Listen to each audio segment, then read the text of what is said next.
Hey everybody, welcome back to Mel's Board Game Room. We are live on location at FallCon 38, and I have with me Duncan, who is one of the finalists for the Canadian Game Design Award for your game, Drag Debutante. That's right. And so we're just going to have a quick conversation about your game. Now, I've played many of your prototypes. You've designed a lot of games. That's right. Now, before we get into that, how did you get into the gaming hobby to begin with? I've always enjoyed playing games, but I think what really drew me into hobby board games was, like a lot of people, Catan. So playing Catan, and after playing it and getting really, really into Catan, as far as getting Das Buch, which was a German stuff that had the Wizard's Castle and a volcano and stuff like that, I discovered Carcassonne. Okay, yes. And then from there, it was finding other games. And I think, Catan lost its luster after a little bit and wanted to explore other games. Learned about Tikal, I think, was another one that we tried. Good. And then I also played a lot of role-playing games at the same time. And somebody who I had played games with was talking about a reprint of one of them that was coming to Kickstarter. So after looking at this one, pledging for some of the second edition books, I was also looking on Kickstarter to see what else was there, and I ran across Santorini. Oh, nice. Yes, I was like, hey, they're local. Obviously, I want to support this one, and it looked fantastic.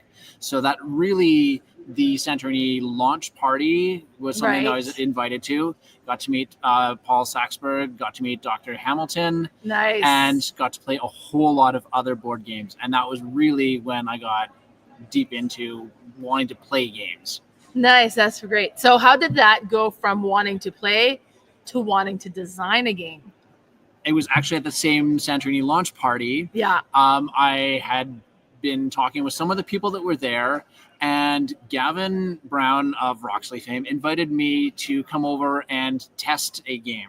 Nice. So this was Adam's game. It was called Acronym Award Show at the time. It eventually became Guerrilla Marketing. Right. And I was like, wait, you guys are going to let me play a game that's still in development? Right. So I was like, this is really cool. And of course, all of them were like super rock stars to me at that point. Right. I didn't know. 100%. 100%. Yeah, so I got to sit down. Adam explained his game. We played them. I was like, this is really so cool. And from there, I got invited to another game testing event. I was like, I want to bring something so that I can show it off. So that's kind of where my being brought into board game design came from. Sure. What was your first design? It was a game that was absolutely terrible. I think that's something that should be expected for a lot of novice game designers, is the first game that you do is not really going to be fantastic. Yeah. Like any artistic medium, your taste exceeds your skill in replicating what you think is good. Right. So I had designed this idea it was a tower that would rotate, and you were sticking pieces of puzzle or maze onto the tower and then moving your figure up them. So they all had magnets in them. They all attached to the tower, and then you had these magnetic pieces that you were sticking on them and moving up. The problem was that you could also put stuff on there that would block the other people from moving up. And about 2/3 of the way through the game, it became a zero sum, where I would put in a piece that could make me move up. You would put in a piece that would turn me sideways, and I couldn't get up any further. So after looking at that, there was no way that I could fix it. Right. Because I had made it out of wood. I had these metal rails on the inside that the magnets would stick to. I had these tiles that were made out of wood. It was unfixable. I couldn't make it fun. So you're kind of saying it was like almost overproduced for the level of where the game testing and design was. Yeah. Okay. So for anybody who's starting out in games, number one thing, iterate as cheaply as possible, because you will need to make changes. Right. Yes. No, that's good. That's a good point to make, right? Because it is so easy. I would assume I don't design game, but it would seem so easy to want to make it look so great and kind of polished, right? Absolutely. I wanted to make it out of wood because I wanted it to have that durability. and it was something that I had access to. The second thing that I did, like the second game that I designed, it was literally scribbled on cardboard boxes with marker. I put cards down, I would trace on them, and this is where a card goes, because I was like, if I need to make it better, I can. Right. Yes. You live and learn. Yeah. Okay. Wonderful. So now the game Drag Debutante is kind of based on a previous game you had designed. That's right. So I had Drag Dynasty, was a CGDA finalist last year. It is a medium heavy Euro about being a professional performing drag queen and drag mother.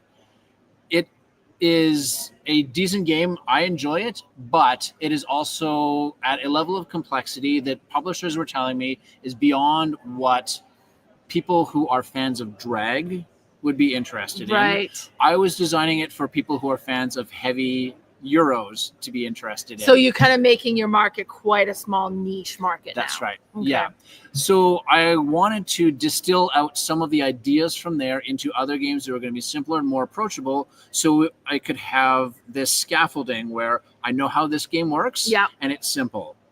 I'm going to move up to this game, which is a little bit more complex, uses some of the ideas from here, and then this game that is at the higher level of complexity that involves some of the things that have previously been learned. Right. So that's where Drag Debutante came from, is I wanted to focus down on just the drag daughters. Right. So it is a game in which you are buying clothing, apparel, accessories, jewelry, wigs, makeup, etc. Just want to say real quick. Yeah.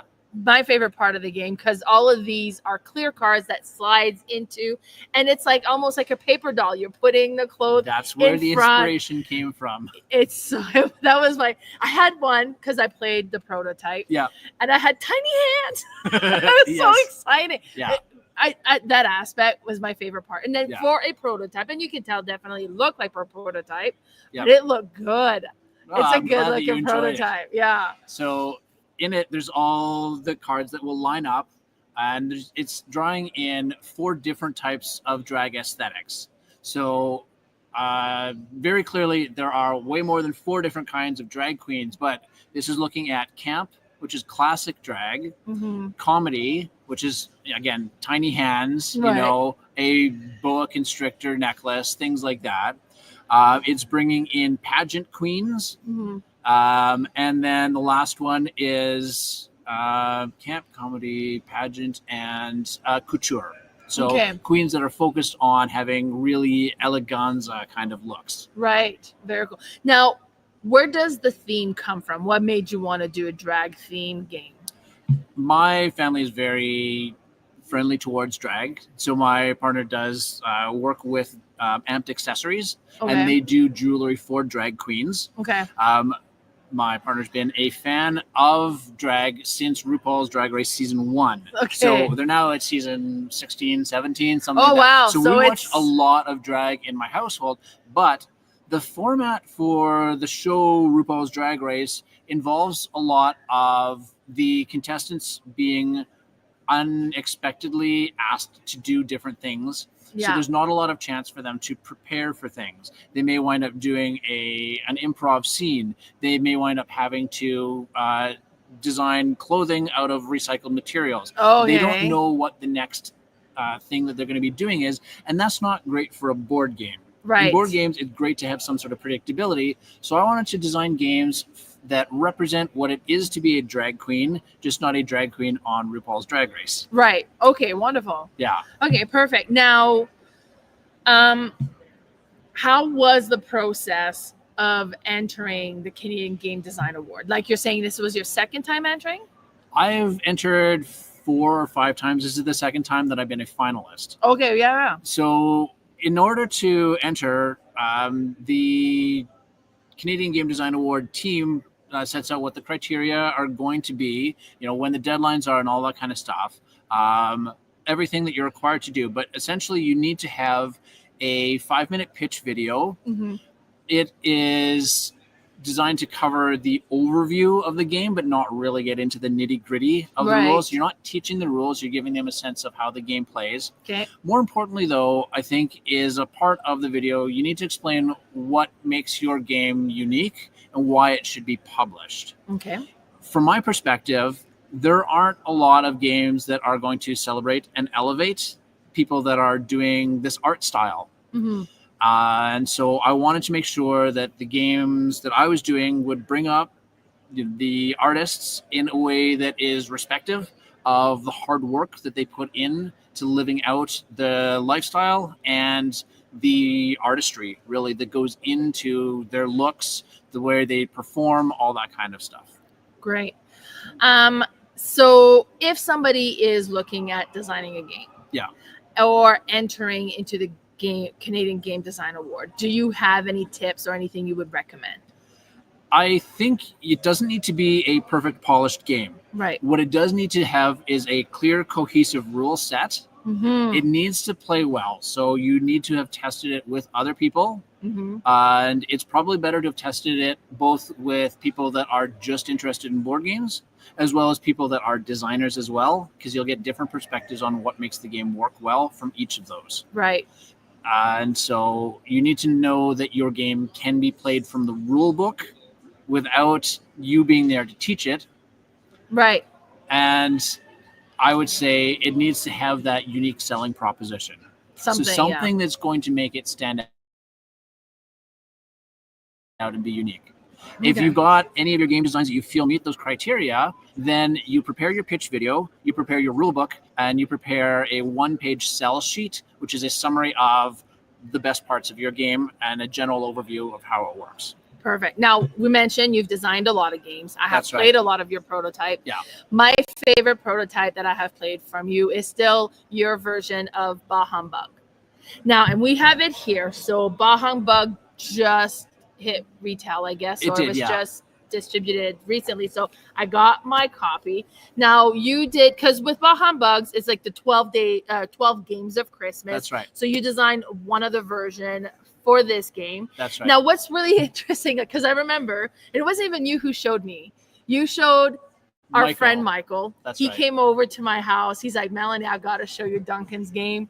And we played it. And I'm like, oh my God. And I'm texting you right away. He's like, Duncan, this is amazing. Because it's a trick-taking game that involves card draft, like a deck building, That's trick-taking game. Like, I have never to this day come across anything like that. And it was so exciting. Now, it was a prototype. I think the rules have changed still a bit from the version I had played. But it was so neat. I'm glad that you really enjoyed it. So Bah Humbug is an anthology of games that all use parts of the same components. So what happened is the initial publisher, they'd done a print and play Kickstarter campaign for their game, which is just the Bah Humbug. And when people were asking, where can I buy this? I want a physical copy. I don't want to print my own. Right. They looked to see what would the cost be to print it and realized that that was outside of most people's interest in paying for a single game. So they put out a call to different designers to say, if you had these components, what would you design? Right. And I saw it is a giant deck of cards and a lot of the same repeated cards. Now, when I see a big deck of cards, I think trick-taking games. Right. And then when it's a lot of the same cards, that tells me deck building, because people can start with the same thing and get varied from there. Mm-hmm. Wonderful. So we're actually going to do a live stream of Bah Humbug on another video, probably either today or tomorrow. And then to play, because your version has a name, right? It is called Deck Build the Halls. Yes. So, but you know what, Duncan, thank you so much for taking the time to chatting with us. Anything you want to add before we call it quits today? If you haven't been able to pick up your copy of Bah Humbug from the Century Box, I do have copies available for sale as well. So if you're attending FallCon, do you have copies here? I do, yeah. So if you're attending FallCon, be sure to come and see Duncan. Now, you've been at the Prototype Alley a lot this weekend. So do you have any more games lined up here for tomorrow? I have shown off all the games that I brought, but I'm easy to find. I am wearing a tiara with my name on it. Sounds great. So look up Duncan. If you haven't got a copy of Bah Humbug, you should. So take advantage of the fact that he is here on location. We have one more day. That's right. And then, but I think Sentry Box is carrying it. They do have copies for sale. Yeah. Okay. Thanks so much for tuning in, everybody. Duncan, thanks so much for joining me. Thank you. Bye.